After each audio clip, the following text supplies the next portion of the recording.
Hello అండి. Welcome back to our channel. ఈరోజు recipe వచ్చి ఎంతో టేస్టీ అండ్ ఎంతో హెల్తీ అయిన బోటీ ఫ్రై ఎలా ప్రిపేర్ చేయాలనేది మన ఛానల్లో చూపించబోతున్నానండి. సో ఎక్కడ కూడా వీడియో స్కిప్ చేయకుండా చివరి వరకు చూడండి. ఫస్ట్ టైం ఎవరైనా బోటీ ఫ్రై చేయాలనుకున్నా కూడా ఈ విధంగా చేసి చూడండి. చాలా ఈజీగా అయిపోవడమే కాదు, చాలా చాలా టేస్టీగా వస్తుందండి. సో ఈ బోటీ ఫ్రై కోసం నేను ఇక్కడ ఒక హాఫ్ కిలో బోటీ అయితే తీసుకొని దీన్ని మంచిగా క్లీన్ చేసుకోవాలి. ఫస్ట్ అయితే వేడి నీళ్ళలో వేసుకొని ఇలా పైన అంత చర్మం అంతా కూడా పోయేంత వరకు క్లీన్ చేసుకొని, సో అదే వేడి నీళ్ళలో 2-3 సార్లు అయినా కనీసం క్లీన్ చేసుకోవాలి. క్లీన్ చేసుకొని చిన్న చిన్న ముక్కలుగా కట్ చేసుకొని పక్కన పెట్టేసుకోవాలి. మనం మంచిగా క్లీన్ చేసుకోవాలండి బోటీని. అప్పుడే మనకు స్మెల్ అనేది రాకుండా ఉంటుందన్నమాట. సో బోటీని అయితే క్లీన్ చేసుకొని పక్కన పెట్టుకున్న తర్వాత స్టవ్ మీద ఒక కడాయి పెట్టుకొని బోటీ మునిగేంత వరకు వాటర్ అయితే వేసుకోండి. ఈ వాటర్లోనే ఉప్పు పసుపు యాడ్ చేసుకోండి. నేను అది క్లిప్ అయితే మర్చిపోయానండి, యాడ్ చేయడం మర్చిపోయాను, తర్వాత యాడ్ చేశాను. సో ఉప్పు పసుపు కూడా వేసుకున్న తర్వాత వాటర్ అనేవి మరిగిన తర్వాతనే ఈ బోటీ అందులో వేసుకోవాలి. అలా వేసుకుంటేనే మనకు బోటీనే త్వరగా సాఫ్ట్ అయిపోతుంది అనమాట. నాకు ఒక 20 నిమిషాలు అయితే పట్టిందండి. ఈ బోటీ అనేది సాఫ్ట్ అయిపోయిన తర్వాత నేను మళ్ళీ ఒక జల్లెల్లో వేసేసుకొని మళ్ళీ పైనుంచి చల్లనీళ్ళతో అయితే క్లీన్ చేసుకున్నాను. ఇలా క్లీన్ చేసుకోవడం వల్ల బోటీ నుంచి మనకు వచ్చిన మురికి ఏదైనా ఉన్నా కూడా అదంతా కూడా పోతుందన్నమాట. సో ఇలా శుభ్రం చేసుకొని పెట్టుకున్న తర్వాత స్టవ్ మీద మరో కడాయి పెట్టుకొని ఒక 3 టేబుల్ స్పూన్ల వరకు ఆయిల్ అయితే వేసుకోండి.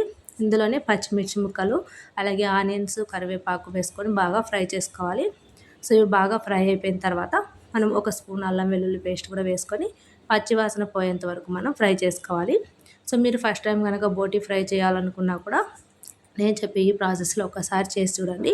చాలా త్వరగా అయిపోవడమే కాదు, టేస్ట్ కూడా చాలా బాగుంటుందన్నమాట. సో అంతే కాదండి, మనకి హెల్త్ కూడా చాలా మంచిది.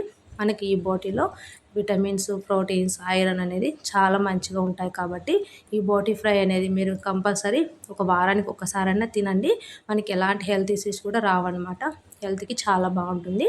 సో ఈ అల్లం పేస్ట్ వేసుకున్న తర్వాత కొత్తిమీర, ఉప్పు, పసుపు కూడా వేసుకొని ఒకసారి కలిపేసుకున్న తర్వాత ముందుగా ఉడికించుకున్న బోటీ అంతా వేసుకొని ఒకసారి అంతా కలుపుకొని మూత పెట్టుకొని ఉడికించుకొని మరి కొద్దిసేపు ఒక 10 నిమిషాల తర్వాత మూత తీసేసి ఒకసారి అంతా కలుపుకొని స్పైసెస్ అన్నీ కూడా యాడ్ చేసుకోండి. ఉప్పుని, ధనియాల పొడి, ఉప్పు ఆల్రెడీ వేసాం కాబట్టి కారము, ధనియాల పొడి, గరం మసాలా వేసుకొని మరో 2 నిమిషాలు అయితే ఇదంతా కూడా కలిపేసుకొని ఒక 2 నిమిషాలు మగ్గించుకోండి. తర్వాత మనం పైనుంచి కొత్తిమీర చల్లేసుకున్నామంటే మనకి ఎంతో టేస్టీగా ఉండే బోటీ ఫ్రై అయితే రెడీ అయిపోతుందండి. చూసారు కదండి, చాలా చాలా సింపుల్ ప్రాసెస్ అనమాట ఈ బోటీ ఫ్రై చేయడం అనేది. సో చాలామంది చాలా కష్టం అనుకుంటారు. నేను చెప్పాను కదండి, ఈ ప్రాసెస్లో ఒకసారి చేసి చూడండి.